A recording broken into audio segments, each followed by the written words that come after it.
"You're out. It's best for all," Jason said, his face filling my laptop screen as I sat propped up against 3 pillows on my living room couch, still wearing the heart monitor they'd sent me home with after my quadruple bypass surgery. "My name is Mark Dennison.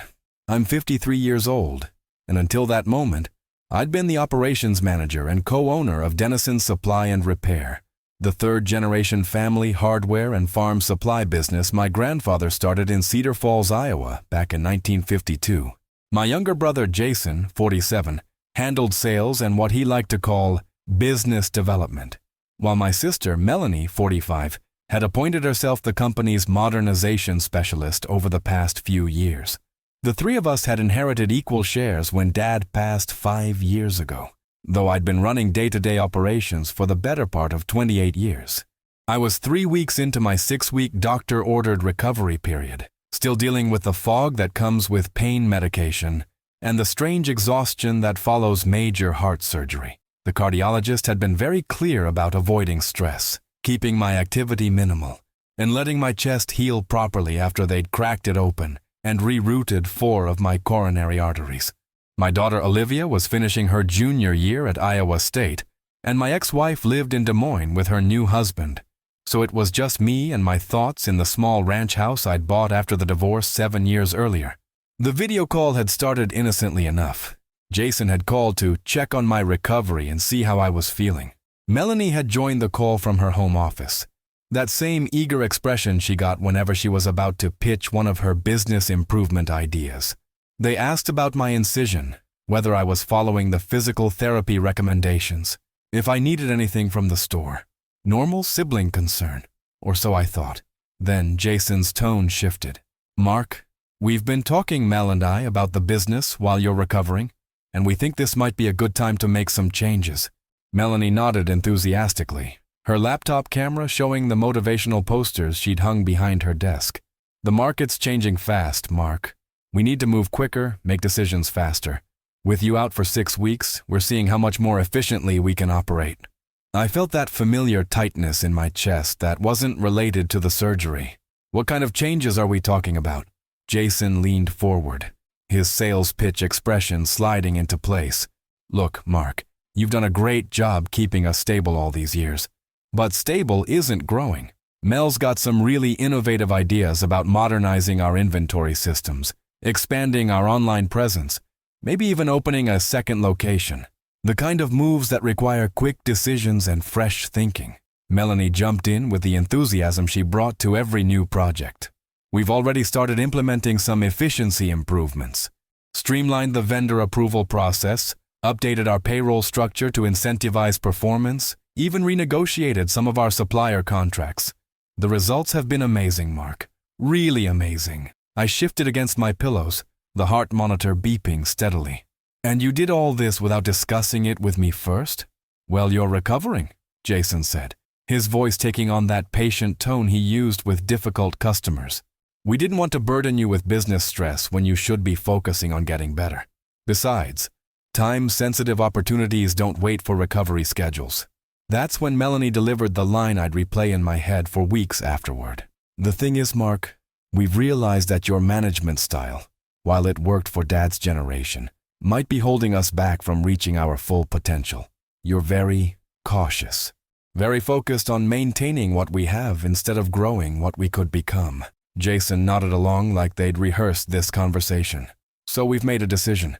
We're restructuring the ownership and management responsibilities. Mel and I will handle operations moving forward. You can keep your ownership stake, of course, but we think it's better if you step back from daily management." The words hung in the air between us, transmitted through fiber optic cables, and compressed into pixels on my laptop screen. 3 weeks after major heart surgery, while I was sitting in my living room wearing a medical device that monitored every beat of my newly repaired heart, my younger siblings were informing me that I was no longer needed in the business my grandfather had built, and I'd spent nearly 3 decades running. "You're out. It's best for all," Jason said finally, with the casual certainty of someone announcing a minor scheduling change. I stared at their faces on my screen. These 2 people I'd grown up with, worked alongside, trusted with everything that mattered to our family's legacy. Melanie was nodding like this was the most reasonable suggestion in the world. Jason was checking his phone, already mentally moving on to his next task.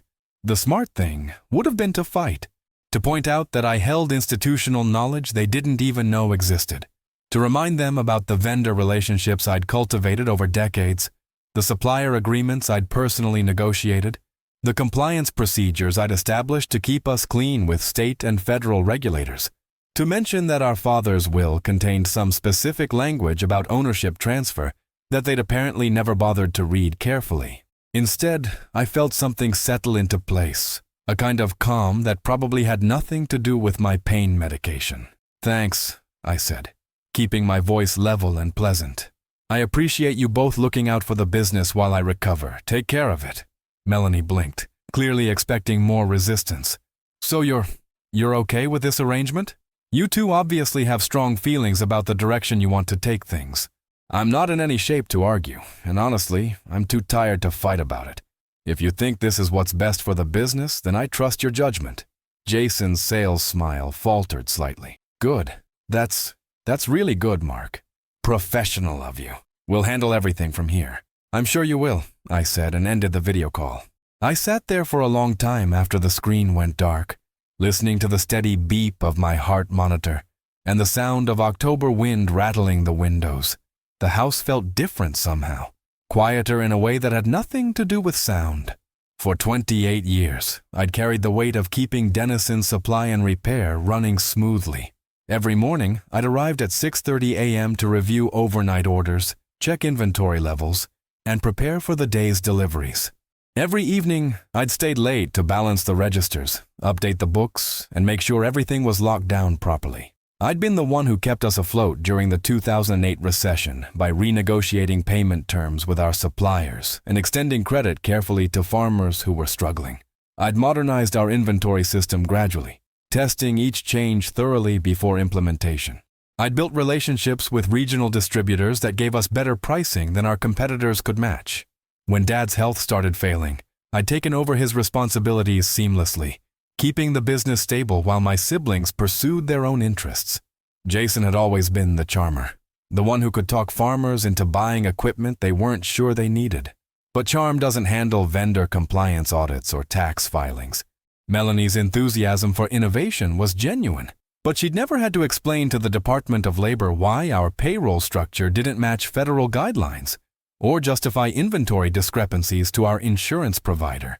They thought they understood the business because they'd grown up in it, because they'd inherited equal shares, because they could point to revenue numbers and customer counts.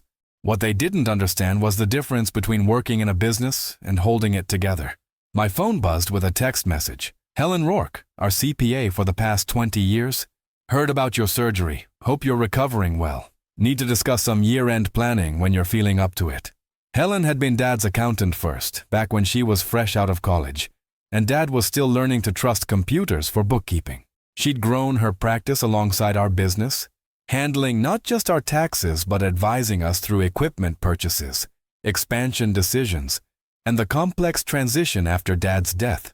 She knew our financial history better than anyone, including some details that Jason and Melanie had never bothered to learn. I texted back, "Doing fine. Can we talk tomorrow afternoon?" Her response came quickly. "Of course, I'll call around 2 p.m. The next day, Helen's voice carried the same warm professionalism she'd maintained through 2 decades of working with our family. "How are you feeling, Mark?" Really feeling, not just the polite answer. Tired, sore, and apparently unemployed. She was quiet for a moment. "Jason called yesterday to update our contact information. Said there had been some management changes and that future business correspondence should go through him and Melanie directly." "That's correct. They've decided to handle operations themselves while I recover." "And after you recover?" I shifted the phone to my other ear, watching a hawk circle over the cornfield behind my house. "I don't think they're planning on me coming back, Helen." "I see." Her tone was carefully neutral, the way it got when she was processing information that didn't quite add up. "Mark, can I ask you something? That discrepancy report you had me file with the state tax board back in August, regarding those bonus payments Jason classified as equipment purchases. Are you still concerned about that? I'd almost forgotten about that." Back in August, I'd noticed some irregularities in how Jason was coding certain payments in our books. He'd been giving himself what he called expansion bonuses, tied to new customer acquisitions, but he was reporting them as business equipment purchases for tax purposes. When I'd asked him about it, he'd brushed off my concerns, saying his accountant friend in Des Moines had advised him it was a legitimate tax strategy for family businesses. Helen had disagreed when I'd run it past her. It's not necessarily illegal, she'd said, but it's aggressive, and if the IRS decides to take a closer look, they're going to want documentation that we don't have. I'd asked her to file a discrepancy notice with the state, just to create a paper trail showing that someone in the company had flagged the issue before it became a problem. Yes, I told her now. I'm still concerned about it. Good. Because I need to update some paperwork with the IRS regarding primary contacts for the business. Since Jason specifically requested that all business correspondence go through him and Melanie, I'll need to list them as the primary contacts for any federal inquiries. That makes sense, I said, though something in her tone suggested there was more to this conversation. Mark, I want you to know that I've always appreciated how thorough you've been with documentation and compliance. It's rare to work with a business owner who actually reads the regulations and asks questions before making decisions. That kind of attention to detail, it matters, especially when things get complicated. After we hung up, I spent the rest of the afternoon reading, not business journals or trade publications, but actual books, fiction mostly, stories about people making difficult choices and living with the consequences. My chest was healing well, according to the follow-up appointment I'd had the week before, but I was still tired most of the time. The kind of bone-deep exhaustion that comes from your body rebuilding itself at the cellular level. My daughter Olivia called that evening. She'd heard about the management changes from someone in town. Dad, are you okay with this? It seems really weird that they'd make major decisions while you're recovering from surgery. Your aunt and uncle have strong opinions about the direction they want to take the business. I'm not in any position to argue right now. But you built that place, Dad. You kept it running when Grandpa got sick. You got us through the recession. You've been there every day for like 30 years. 28 years, I corrected automatically. And businesses evolve, sweetheart. Maybe they're right that it's time for some fresh thinking. Olivia was quiet for a moment. You don't sound like yourself. I'm tired, kiddo. Surgery takes it out of you more than you'd expect. But she was right. I didn't sound like myself because I wasn't sure who I was without Dennison's supply and repair. The business had been the organizing principle of my adult life, the thing that got me up every morning and kept me working late into the evening. Without it, I was just a middle-aged divorced man with a repaired heart and too much time to think. The next few weeks passed quietly. I followed my physical therapy routine, took my medications, and slowly felt my strength returning. Jason texted occasionally with updates that were clearly meant to show how well things were going without me. Revenue was up. They'd streamlined several processes. Melanie had implemented some new inventory tracking software that was generating better data. They'd signed 3 new commercial accounts and were negotiating a bulk purchase agreement with a regional farm cooperative. I responded politely to each update, asking appropriate questions and expressing suitable enthusiasm for their success. If my tone was somewhat flat, well, I was still recovering from major surgery. Pain medication can affect your emotional range, as anyone who's been through a significant medical procedure can tell you. What I didn't mention was that I'd started receiving phone calls from some of our longer-term suppliers. Casual check-ins, they said, just wanting to make sure everything was going smoothly during my recovery. But their questions were specific in ways that suggested they weren't entirely comfortable with some of the changes Jason and Melanie were making. Bill Morrison from Morrison Ag Supply had called to verify a payment schedule change that Jason had requested. Nothing wrong with it necessarily, Mark, but it's different from how we've done business for the past 15 years. Just wanted to make sure it came from someone with authority to modify our agreements. Janet Holbrook from Midwest Hardware Distributors had similar concerns about a bulk purchase order that Melanie had placed without following our usual approval process. The order itself is fine, but she bypassed the credit check and payment terms we normally require for purchases over $25,000. Your signature has always been required for that level of commitment. I'd referred both of them to Jason and Melanie, as appropriate, but I could hear the uncertainty in their voices. These were business relationships built over decades of consistent, reliable interactions. Sudden changes in procedure, even minor ones, made experienced suppliers nervous. The call from Helen came 6 weeks to the day after my siblings had informed me of my new status. "Mark, I need to let you know that Denison Supply just received a letter from the IRS. They're initiating a compliance audit, focusing on expense reporting and payroll classification for the past 3 tax years." I was sitting on my back porch, watching the November sky and feeling strong enough to walk around my property for the first time since the surgery. The heart monitor was gone, replaced by a small daily pill regimen and twice-weekly physical therapy sessions. How bad is it? It's comprehensive. They're requesting documentation for all equipment purchases, bonus payments, vendor relationships, and payroll modifications. The kind of audit that happens when they have specific concerns about reporting accuracy.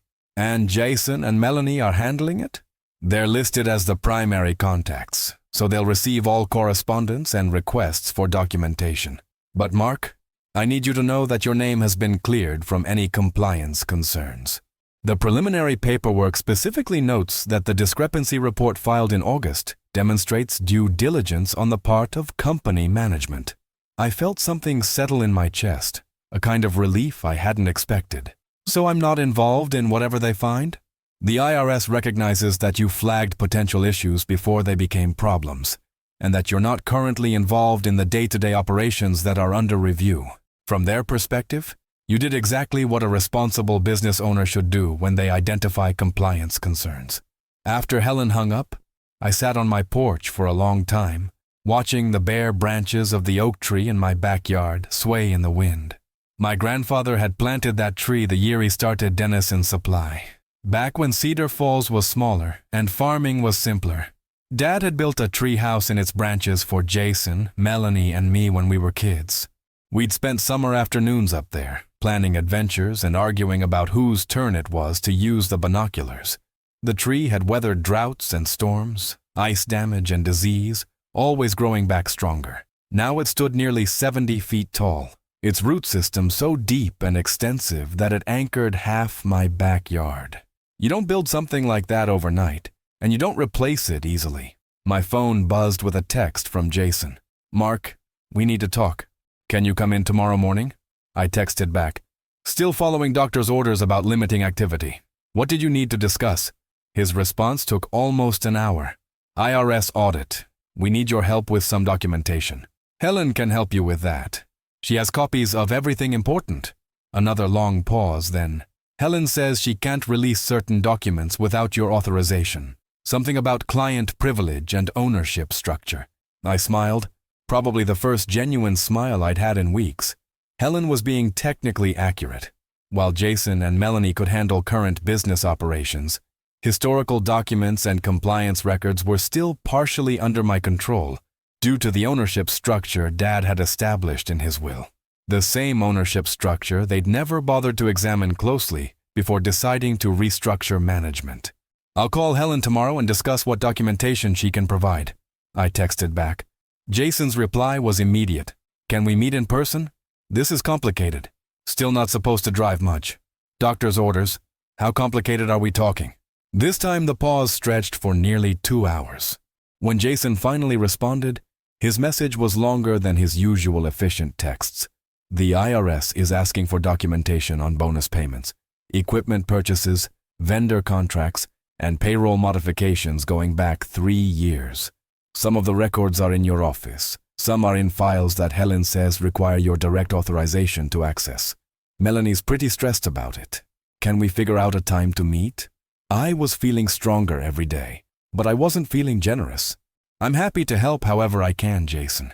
Why don't you and Melanie put together a list of exactly what you need, and we can go through it systematically. Helen can probably handle most of it once we get the authorization issues sorted out."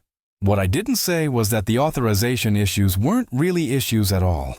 They were features of the ownership structure that Dad had specifically designed to require consensus among all 3 siblings for major decisions. Jason and Melanie could handle day-to-day operations, but accessing historical compliance records required my involvement, because I still held 49% ownership under the silent share clause that Dad had included in his will. They'd sidelined me from management, but they hadn't actually removed me from ownership, a distinction that was about to become very important. The next morning, Melanie called instead of texting. Her voice carried a strain I hadn't heard since Dad's funeral. "Mark, I think we need to have a family meeting about this audit situation. It's more serious than we initially thought." "How serious?" "The IRS is questioning 3 years' worth of reporting decisions, bonus classifications, equipment purchase justifications, vendor relationship documentation.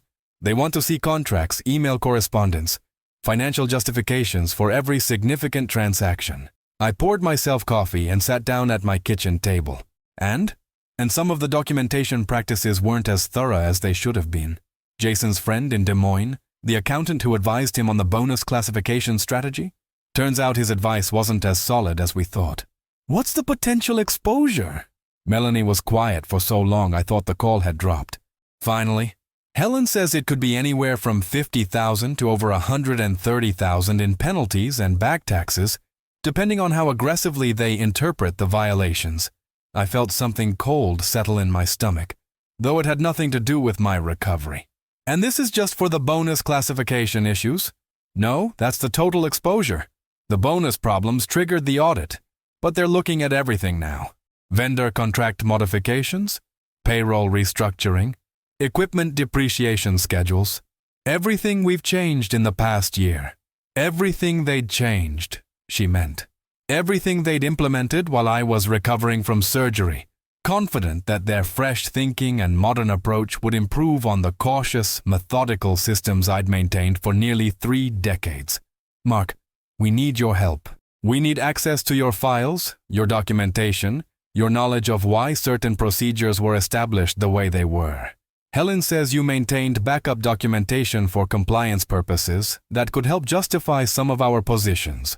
I sipped my coffee and watched a cardinal land on the bird feeder outside my kitchen window. "Melanie, 6 weeks ago, you and Jason decided that my management style was holding the business back. You told me I was out, that it was best for all. Now you need my help to clean up the problems that resulted from the management changes you implemented." "That's not Mark. This isn't about blame. This is about saving the family business." "Is it?" "Because from where I'm sitting, it sounds like this is about saving Jason from the consequences of taking bad advice from his accountant friend, and saving you from the results of implementing changes without understanding why the original procedures existed."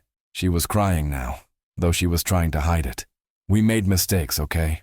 We moved too fast. We didn't understand all the implications. We should have consulted with you before making major changes. But Mark, this is still our family's business. It's still Grandpa's legacy." I finished my coffee and set the cup down carefully. "Melanie, when you called me 6 weeks ago to tell me I was out, did you think about Grandpa's legacy then? When you restructured payroll procedures that took me 15 years to get approved by the Department of Labor, were you thinking about preserving what our family built? When Jason started classifying personal bonuses as business equipment purchases, was he considering the reputation Dad spent 40 years establishing with federal regulators? We were trying to grow the business, Mark. We were trying to take it to the next level. No, you were trying to prove that you could do it better than I could. You were trying to show that my careful, methodical approach was unnecessary, that all those compliance procedures and documentation requirements were just old-fashioned busy work that was holding you back from achieving your full potential." The line was quiet, except for the sound of Melanie's breathing. "Here's what's going to happen," I continued. "I'm going to call Helen this afternoon and authorize her to provide you with whatever historical documentation can legitimately help your position with the IRS. I'm going to review the compliance files and make sure you have access to anything that might reduce your penalties or support your case." "Thank you, Mark. Really, thank you. I'm not finished. I'm going to help you through this audit because it's the right thing to do, and because despite everything, I still care about preserving what Grandpa and Dad built. But I'm not coming back to daily operations. You two made it clear that you don't need my involvement in running the business, and I'm taking you at your word. But Mark, we've learned from this. We understand now why you did things the way you did. We want you back. We need you back." I stood up and walked to my kitchen window. watching the cardinal pick at the seeds I'd put out that morning. Melanie, you don't want me back. You want the institutional knowledge I carry and the compliance documentation I maintained. You want the supplier relationships I built and the regulatory expertise I developed. But you don't want the management style that created those things. You don't want the careful, methodical approach that prevented these problems from occurring in the first place. That's not true.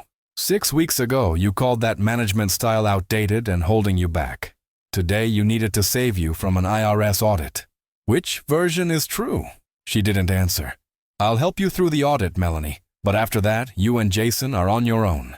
You wanted to modernize the business and make quick decisions without the burden of my old-fashioned caution. Now you get to see what that actually means. The audit took 4 months to resolve. I provided documentation, answered questions, and walked Helen through the historical context for various compliance decisions I'd made over the years. The IRS was thorough but fair, ultimately assessing penalties and back taxes totaling $127,000, plus interest. Jason had to liquidate his personal savings and sell his boat to cover his portion of the penalties. Melanie drained her retirement account and took a second mortgage on her house. The expansion bonuses Jason had given himself were reclassified as personal income, resulting in additional tax liability that forced him to sell his truck and motorcycle.